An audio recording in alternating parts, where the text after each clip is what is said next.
विधानसभा चुनावों में राजस्थान के क्षत्रिय राजपूतों को सत्ता में ज़्यादा से ज़्यादा भागीदारी सुनिश्चित करवाने हेतु क्षत्रिय करणी सेना परिवार की व्यवस्था में समस्त क्षत्रियों द्वारा क्षत्रिय एकता महापड़ाव का आयोजन जयपुर राजस्थान में 8 अक्टूबर 2023 होने जा रहा है। हम लोग 8 अक्टूबर को 14 सूत्री मांगों को लेकर मैदान में उतरे। मुख्य मांग है वो सत्ता में भागीदारी है। हमने 75 सीटों की मांग की है। 200 में से 75 सीटें हमें चाहिए उन सीटों पे जहां हमारी भरपूर संख्या है, जहां हमारा प्रभुत्व है। और जो 14 सूत्री मांगे वो मैं आपको पढ़ के सुनाना चाहता हूं। सत्ता में भागीदारी है, फिर क्षत्रिय कल्याण बोर्ड और सोना आयोग के गठन की मांग है, क्षत्रिय छात्रों के लिए प्रत्येक जिले में हॉस्टल की मांग है, महापुरुष और वीरांगनाओं के इतिहास को संरक्षित करने की मांग है, सनातन बोर्ड के गठन की मांग है, जनसंख्या नियंत्रण कानून को लेकर हमने मांग रखी है, प्रदेश में गौ रक्षा करे कानून बनाने की हमने मांग रखी है और गौ माता को राष्ट्रमाता का दर्जा दिलाने हेतु उत्तराखंड के तर्ज पर बिल पास कर केंद्र को भेजने की हमने मांग रखी है। लव जिहाद, लैंड जिहाद और धर्म परिवर्तन जिहाद को पुनः नाम देने की हमने मांग रखी है। हिंदुस्तान को हिंदू या सनातन राष्ट्र घोषित करने की हमने मांग रखी है। समान नागरिक संहिता, सिविल यूनिवर्सिटी सिविल कोड को संपूर्ण भारत में तुरंत प्रभाव से लागू करने की हमने मांग रखी है। सभी भूतपूर्व सैनिकों, अर्धसैनिक बलों और शहीदों के परिवारों को आर्थिक सहायता और सरकारी नौकरियों में प्रधानता देने की हमने मांग रखी है। मठ मंदिरों पर से सरकार का अंकुश खत्म करने की हमने मांग रखी है। एट्रोसिटी का विरोध नहीं है, किंतु एट्रोसिटी के दुरुपयोग को रोकने के लिए कड़े कानून का गठन किया जाए और प्रोत्साहन राशि जो दी जाती है उस तुरंत प्रभाव से बंद की जाए और जांच के पश्चात गिरफ्तारी की जाए। जो 14वीं हमारी मांग है वो आरक्षण का कोई विरोध नहीं, किंतु आरक्षण की समीक्षा हो, क्रिमिनल का प्रावधान हो ताकि जरूरतमंद वंचित लोगों तक इसका लाभ पहुंच सके। आरक्षण प्रावधान आर्थिक आधार पर हो। ये मांगों को लेकर हम 8 अक्टूबर को जयपुर में मैदान में उतर रहे हैं। तैयारी के साथ उतर रहे हैं, आर पार के लिए उतरे। 3 बजे तक का समय अल्टीमेटम सरकार के लिए रहेगा। 3 बजे के पश्चात हमारा जो क्षत्रिय जो समूह वहाँ इकट्ठा होगा वो वहाँ से कूच करेगा सचिवालय की और मांगों को मनवा के ही मैदान को हम लोग छोड़ेंगे।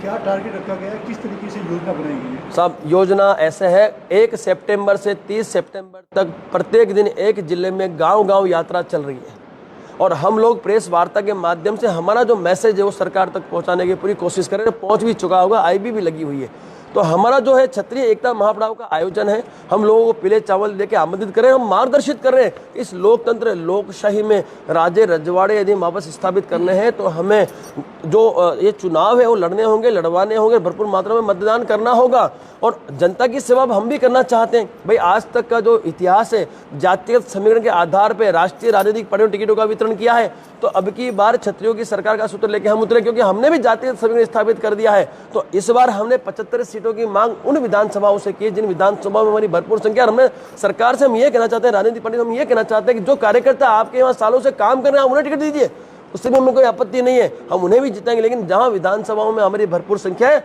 वहां अब की बार यदि आपने उपेक्षा की तो हम निर्दलीय उम्मीदवार भी खड़ा करने की तैयारी में है और आपको इस बार हम मुंह तोड़ जवाब देंगे। लेकिन हमें पूरा भरोसा है, विश्वास है कि जातिगत समीकरण की जो हमने स्थापना की उससे सरकार लाभ लेना चाहेगी, राजनीतिक पार्टियां लाभ लेना चाहेगी और यदि लाभ लेना चाहती है तो हमें हमारी जो मांगे उसमें अवश्य और गौर फरमाएंगे।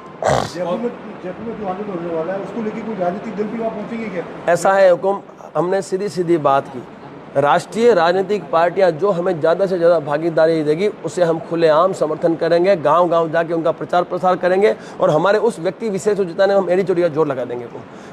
कोई पार्टी विशेष से हमें मांग नहीं है। हम तो जो भी राष्ट्रीय राजनीतिक पार्टी है, जैसे भाजपा है, कांग्रेस है, आम आदमी पार्टी है, जो राष्ट्रीय राजनीतिक पार्टी है जो हमें ज़्यादा से ज़्यादा टिकटों का वितरण करेगी उस पार्टी को खुलेआम क्षत्रिय करणी सेना पर समस्त क्षत्रिय संगठन उनको समर्थन करेंगे, समस्त क्षत्रिय समाज है उनको समर्थन करेगा और सत्ता में लाने में हमारी पूरी भूमिका निभाएंगे।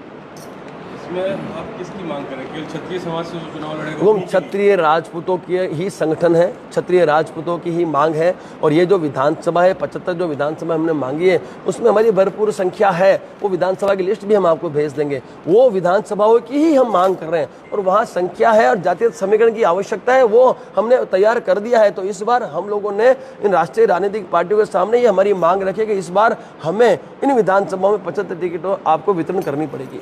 इसके अलावा कई संगठन काम कर रहे हैं, क्षत्रिय समूह, चाहे करणी सेना हो और भी कई सारे संगठन काम कर रहे हैं। तो ऐसे में आपको पहले गृह कलह से कैसे निकलोगे? क्योंकि वो लोग तो ये कहेंगे कि भाई हम लोग अपनी बात अलग करेंगे, आप पहले एक जाजम पे कैसे? क्योंकि बात तो आपकी समाज की ऐसा है हुकुम, गृह कलेश है ही नहीं। जब भी बात आई है देश हित, राष्ट्र हित और समाज के हित की सब एक मंच पे मिली हैं।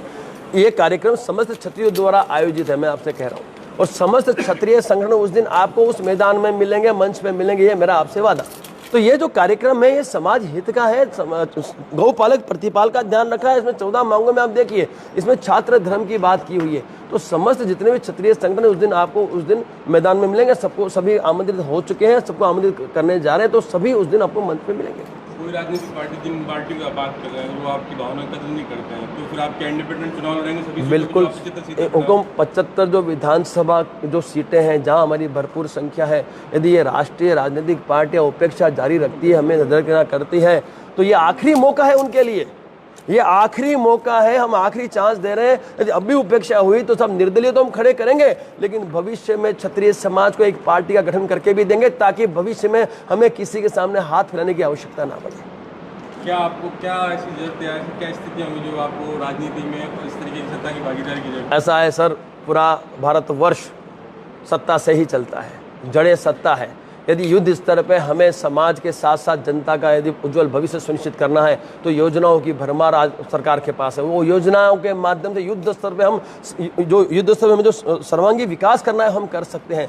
दूसरी बात, हम क्षत्रिय हैं, 567 रजवाड़े हमने समर्पित करके अखंड भारत बनाया था, लेकिन हमारी उपेक्षा सालों से होती आई है। अब हम भी चाहते हैं कि हम भी जनता की सेवा करें, हम भी इस देश के नागरिक हैं, क्या हमें अधिकार नहीं है? तो हम यही कहना चाहते हैं, जो जातिगत समीकरण के आधार पे आप टिकटों को बांटते आए हो, तो अब जब हमने समीकरण स्थापित किया तो हमें टिकटें क्यों नहीं मिलनी चाहिए?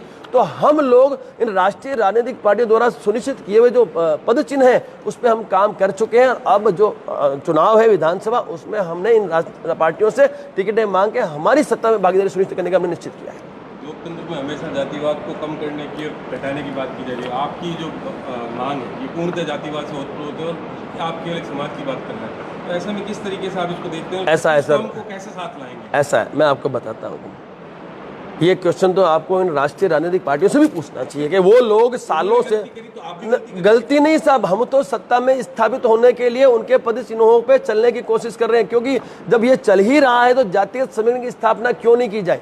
और हमने जब की है तो ये क्वेश्चन उठना ही नहीं चाहिए। जब आज़ादी से आज तक राष्ट्रीय पार्टियों ने जातिगत समीकरण के आधार पर टिकटों का बंटवारा किया है, तो हमने भी जातिगत समीकरण। और अब मुझे एक चीज़ पूछना था, मैं आपसे पूछता हूँ, आज जो रिजर्व सीटें हैं, आज आपने देखा राजस्थान में भी कई सीटें रिजर्व है, तो रिजर्व सीटें जो है वो किसी जाति विशेष के लिए तो है, तो जातिगत समीकरण वहाँ नहीं हो गया भाई? जाति के आधार पे आपने पहले ही बांट रखी आजादी से आज तक, तो अब जब सामान्य जो है जो सवर्ण समाज है वो ऐसा है हुक्म, जब उनको बिल्कुल सब संविधान में परिवर्तन क्यों नहीं हो सकता? जब होता आया है तो आगे क्यों नहीं हो सकता है? बिल्कुल हो सकता है। मैं ये चाहता हूं कि जातिगत समीकरण के आधार पर टिकटों का बंटवारा हुआ है, तो क्यों ना आगे जब क्षत्रिय समाज समीकरण स्थापित करके बैठा तो उन्हें क्यों ना इसका लाभ मिले?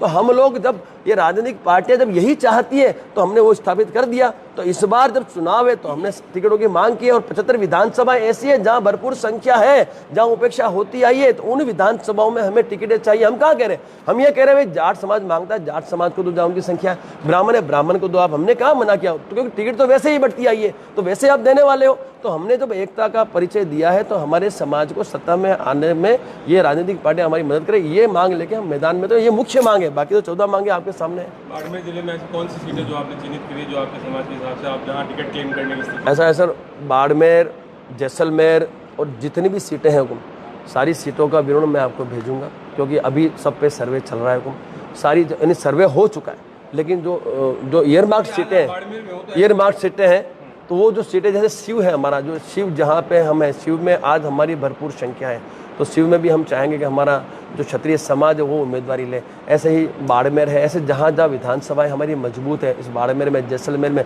वो सारी लिस्टें हम देंगे आपको, और स्पेशली हम डॉक्यूमेंट के साथ देंगे। जब हम निर्दलीय खड़ा करेंगे तब भी हम प्रेस कॉन्फ्रेंस के माध्यम से उस व्यक्ति विशेष को आपके सामने रखेंगे।